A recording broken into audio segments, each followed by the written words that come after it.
Tapi bayangkan, nasabah BCA dari 17 sampai 95 tahun, bahkan ada yang 100 tahun. Nggak mungkin semuanya digitalize bisa paham sendiri dengan gadget. Pasti perlu somebody yang nolong. Disitulah peran daripada contact center kita. Jadi itu sebagai gambaran, Pak. Dan tadi ya, data center kita bikin sekarang untuk lebih amannya kita bikin sendiri, kita kelola sendiri. Security system kita terus tingkatkan untuk jaga. Nanti kalau mau ditanya tentang bagaimana kita menjaga juga silakan, boleh ditanya ntar. Thank you. Oke, luar biasa Pak ya Bu Vera atas inisiasi digitalnya. Nah, ini balik lagi nih ke Pak Lo Kemho nih. Ini kan Pak Lo, kita lihat kan IHSG sebenarnya rangingnya kalau dibandingin dengan tahun lalu segini-segini aja gitu ya Pak. Nah, terus tahun depan udah mau pemilu gitu. Mungkin Pak Lo ada view nggak sih Pak di saat IHSG kayak gini, saham-saham mungkin di luar perbankan itu masih banyak yang murah, atau gimana nih Pak Lo? Ada view nggak bahwa apakah IHSG ini masih berprospek ke depannya? Karena saya perhatiin IHSG juga untuk saat ini mentoknya di 7.000 terus nih Pak. Mungkin ada view bisa bantu teman-teman nih gimana cara ngeliat IHSG ke depannya Pak? Pasar modal selalu berprospek ya, tidak pernah tidak berprospek. Kalau tidak berprospek, semua investor akan keluar dari Bursa Efek Indonesia, tentu selalu berprospek. Ya. Menjelang pemilu ini, biasanya saya ketika membeli sebuah perusahaan, saya tidak kaitkan dengan pemilu, saya tidak kaitkan dengan ekonomi, sosial, dan politik. Jadi saya betul-betul melihat kinerja perusahaan itu. Bagaimana dengan tata kelolanya, bagaimana dengan bidang usahanya, bagus atau tidak, bagaimana labanya, besar atau kecil, tentu yang labanya kecil saya tidak mau ya beli.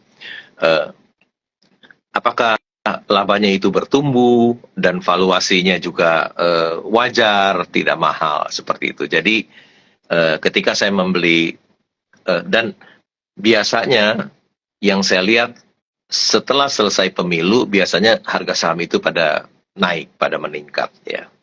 Jadi saya ketika membeli saham suatu perusahaan tentu saya tidak melihat dikaitkan dengan pemilu, ekonomi, sosial, dan politik. Saya betul-betul 100% melihat kinerja dari perusahaan itu sendiri, kinerja dan valuasi dari perusahaan itu sendiri.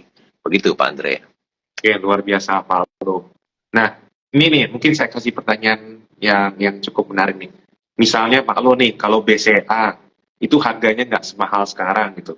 Faktor apa sih yang dilihat dari BCA kalau misalnya Pak Lo mau beli, kalau misalnya harga bukan masalah? Apa tuh Pak? Ya, tentu yang saya lihat adalah kinerja masa lalu. Ya, kinerja masa lalu.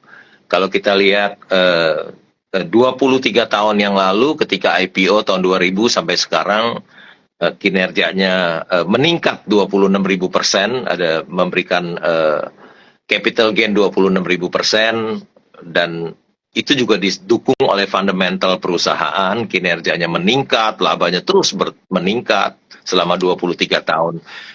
Tentu yang diharapkan, yang dilihat adalah masa lalu.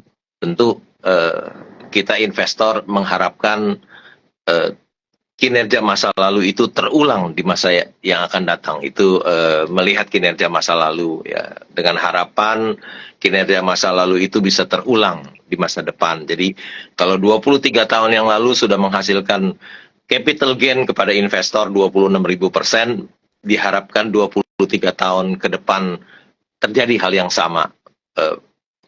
Investor bisa cuan 26.000% lagi. Demikian Pak Andre. Wah, luar biasa.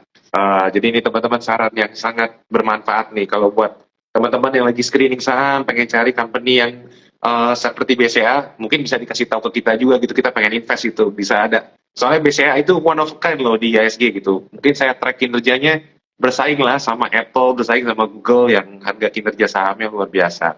Nah, kembali ke Pak Yahya nih, kemarin saya sempat scrolling sosial media gitu, rame-rame banyak yang mengatasnamakan BCA, ada kecolongan data lah, kemudian banyak yang kirim malware. Mungkin Pak Yahya bisa assure teman-teman di sini nggak? Gimana sih dari BCA Cyber Security Team ini memprotek data privacy dari teman-teman di sini agar semua data-datanya atau balance-nya itu nggak dicolong oleh para penjahat cybercrime. Apalagi sekarang banyak sekali cybercrime melalui WhatsApp, melalui Instagram, atau misalnya channel sosial media yang lain. Ya, terima kasih Pak Andre. Saya coba address ini dulu ya. Jadi gini, data BCA itu bisa kita lihat data di dalam BCA dan data BCA yang oleh para nasabah kadang-kadang karena ada yang namanya phishing, social engineering, kemudian ada malware di PC ataupun di HP mereka, terutama yang Android ya. Itu anytime datanya bisa diintip sebenarnya dan bisa diambil ya. Itu yang di luar kemampuan kita untuk jagain. Hanya satu yang paling aman, yaitu sering-sering ganti password. Karena waktu Anda pakai M-Banking ataupun MyBCA, ada user ID, ada password. Jadi kalau password dari diganti, pasti nggak bisa lagi. Nah, saya agak denied ya, bahwa kalau kita baca berita, ada di dalam BCA, insiders katanya. Menurut saya enggak. Kenapa? Karena mereka, hackers itu betul bisa masuk ke dalam security system kita, mereka pasti pertama akan ransomware, akan minta BCA tebus. Dan semua data-data kita di-encrypt dan kita nggak bisa apa-apa. Nah, itu betul. Itu berarti mereka sudah masuk dan mengkunci data-data kita. Saat ini nggak begitu. Yang terjadi adalah karena dari 2020, 21, 22, begitu banyak nasabah-nasabah, mohon maaf, yang tertipu. Diminta untuk file APK lah, kemudian ada dibilang kalau BCA ada perubahan sistem katanya, dari per transaksi 6.500 menjadi paket sebulan 65.000 katanya. Mau atau tidak? Nah, pasti yang jarang-jarang transfer bilang nggak mau. Dia pencet lah, datanya ke capture. Banyak yang terima berita-berita, wah ini ada link-link harus dipencet. Nah, semua data itu di mana-mana. Belum lagi jangan lupa, pada saat nasabah misalnya melakukan belanja di e-commerce, peer-to-peer dan lain-lain, mereka juga diminta untuk memberikan data-data ini, dan ada yang minta mau di-save atau enggak passwordnya. Nah, orang mau main gampang, di-save. Nah, save-nya itu kemana?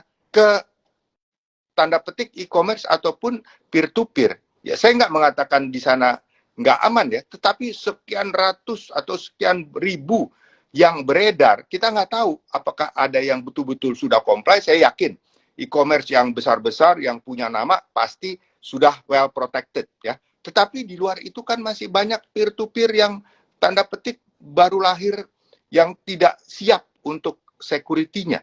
Nah, itu adalah tempat sasaran daripada diambilnya data-data nasabah. Belum lagi malware yang sebar ya. Orang ada di Play Store, ada di App Store. App Store relatif aman. Play Store juga demikian. Tetapi Android bisa aplikasi di-download dari macam-macam sumber. Waktu di-download itu ada bisa masuk malware. Itulah resiko. Jadi kita akui bahwa data nasabah yang dibocorkan oleh nasabah sendiri itu bisa beredar di mana-mana. Itu yang dijual di dark web. Tapi bukan data yang diambil langsung dari BCA. Nah, kalau udah user ID dan password itu dimiliki orang lain, mereka bisa ngintip data-data itu. Sebab itu Anda harus ganti password, sehingga mereka juga tidak masuk untuk melihat data-data tersebut. Saya pikir yang paling singkat adalah penjelasan seperti itu, Pak Andre. Untuk meyakinkan, dan sampai saat ini belum pernah ada dana nasabah yang terkuras. Itu kita yakinkan. Tidak ada satupun nasabah yang terkuras, karena beberapa hari ini isu-isu bahwa data itu tersebar di mana-mana. Terbatas informasi, ya kita nggak bisa apa-apa, karena itu adalah data yang sudah beredar sebelumnya. Tetapi untuk data financial, itu tidak ada yang bocor ataupun terkuras. Itu untuk meyakinkan nasabah bahwa aman. Tapi advice saya adalah untuk merubah password, dan sekali lagi, M-Banking itu bisa banyak. Anda mungkin tidak hanya punya BCA kan, ada bank A, B, C lah katakan ya. Anda punya. Jangan semua dibikin sama. Customer supaya gampang, password disamain di semua. Nah, satu kali kejebol, semua dites sama semua gitu. Apalagi ada yang ekstrim, pakai tanggal lahir untuk PIN number. Itu gampang sekali, karena kita tahu KTP udah sering kali kan, orang diminta KTP. KTP Anda ini udah tersebar di mana-mana, boleh dikatakan. Karena begitu banyak orang yang minta data KTP. Jadi itu udah tidak terjamin lagi tanggal lahir Anda itu aman. Ya, jadi jangan sekali-sekali pakai password itu tanggal lahir ataupun apa namanya PIN tanggal lahir ya. Jangan sekali-sekali itu. Dan sering coba ubah terus. Itu adalah satu habit yang memang agak repot. Tapi kan lebih repot daripada Anda nggak pakai M-Banking. Anda harus datang ke bank, bulak-balik berapa ongkosnya. Anda harus ke ATM, pakai ATM, kan ongkosnya jauh lebih mahal. Mendingan repot ganti password doang, sebulan sekali, seminggu sekali, selesai gitu kan. Saya pikir itu aja advice dari saya. Terima kasih. Jadi guys, hati-hati ya dengan isu-isu yang beredar saat ini. Memang kalau di sosial media kita tidak bisa kontrol. Nah, mungkin nyambung pertanyaan dari jawaban dari Pak Yaya mungkin ke Bu Vera. Bu Vera, kapan sih BCA ngembangin super app banknya nih? Kan kita lihat nih bank-bank sebelah yang lain, saya nggak perlu ngomong merek gitu ya, udah mulai ngeluarin super app banknya gitu. Kalau BCA kan kita tahu ada mobile BCA, ada my BCA, itu mungkin ada wacana nggak sih Bu? Mungkin walaupun kita tahu lah jumlah nasabahnya BCA juga nggak kalah bersaing dengan bank yang lain. Mungkin ada view Bu untuk pengembangan BCA dalam waktu dekat, terutama untuk pengembangan aplikasi, biar nggak kalah dengan bank digital katanya ya. Walaupun saya bilang bank digital belum ada yang bisa ngalahin bank-bank besar sih. Ya, terima kasih Andre. Kita ada My BCA, selain mobile banking BCA ya. My BCA ini kita terus kembangkan. Nah, Andre, menarik sih sebenarnya kalau kita cermati, nasabah kalau menggunakan M-Banking, apa sih yang paling sering digunakan? Ternyata yang paling sering digunakan itu kita bisa hitung beberapa fitur. Transfer. Biasanya transfer antar rekening, transfer antar bank, ada top up, menggunakan VA, atau dia bisa atur limit kartu kredit, dan sebagainya. Jadi beberapa fitur-fitur yang biasa kita lazim gunakan. Memang di Super App BCA, My BCA hari ini, ada juga yang terkait dengan lifestyle. Bisa beli tiket, dan bisa juga bill payment. Bill paymentnya sudah banyak sekali. Bisa bayar kartu kredit, uang sekolah, dan sebagainya. Nah, di sini kita terus kembangkan. Super apps-nya sebuah bank tidak bisa kita bandingkan dengan super app kalau e-commerce. Kan kita, dan kalau misalnya ya, Andre mau beli nasi goreng, nggak mungkin ke mobile banking bank, pasti ke e-commerce. Karena disitulah ngatur belinya dan sebagainya. Jadi mesti dibedakan super bank untuk kebutuhan transaksi keuangan di bank. Nah, di BCA kita kembangkan yang paling penting adalah user friendly, mudah digunakan, aman, dan juga itu semua kebutuhan transaksi keuangan itu ada di dalam mobile banking. Jadi itu menawarkan banyak kemudahan. Hari ini ngatur PIN, perubahan PIN, tadi Pak Yaya ngajurkan sering-sering mengubah PIN, itu benar sekali. Karena PIN kita bisa sama. Mau transaksi apapun di e-commerce, di mana-mana PIN-nya cuma satu, passwordnya. Nah, itu bisa kita atur. Kartu kredit bisa kita atur juga melalui mobile banking. Kemudahan inilah tentu harus kita imbangi dengan keamanan dalam bertransaksi. Tahun ini kalau masuk mobile banking BCA sudah menggunakan biometrik. Nah, itu double lagi keamanannya. Selain nasabah punya token, punya PIN atau password, nah itu menggunakan biometrik untuk face recognition. Nah, disinilah keamanan bertransaksi harus dibarengi dengan kemudahan dalam bertransaksi. Oke, cukup jelas ya teman-teman. Jadi kalau misalnya baca-baca research, banyak yang bilang banyak yang develop aplikasi, ya mungkin ini adalah salah satu alasan kenapa BCA masih menjalankan aplikasi yang lama juga di paralel dengan aplikasi yang baru. Nah, ini saya ambil beberapa pertanyaan dari Floor ya. Nah, mungkin pertanyaan buat Pak Lokengho nih. Tadi banyak banget yang nanyain, Pak Lokengho gimana sih mungkin tips untuk build position saham itu Pak? Apakah sekali beli langsung HK atau sekali beli langsung jual? Ini cara Pak Lokengho untuk misalnya membuild portfolio itu apakah butuh waktu sehari atau lama nih Pak? Mungkin bisa di-share Pak. Tentu saja Kalau saya kan membeli saham satu perusahaan dalam jumlah yang banyak, tentu saja saya membelinya secara pelan-pelan setiap hari, pelan-pelan ya. Jadi perlu waktu yang lama untuk mendapatkan jumlah saham yang banyak. Ya. Saya tidak melakukan sekaligus satu hari karena harga saham itu akan naik. Ya, kalau harga saham itu naik, tentu cost saya jadi mahal. Ya.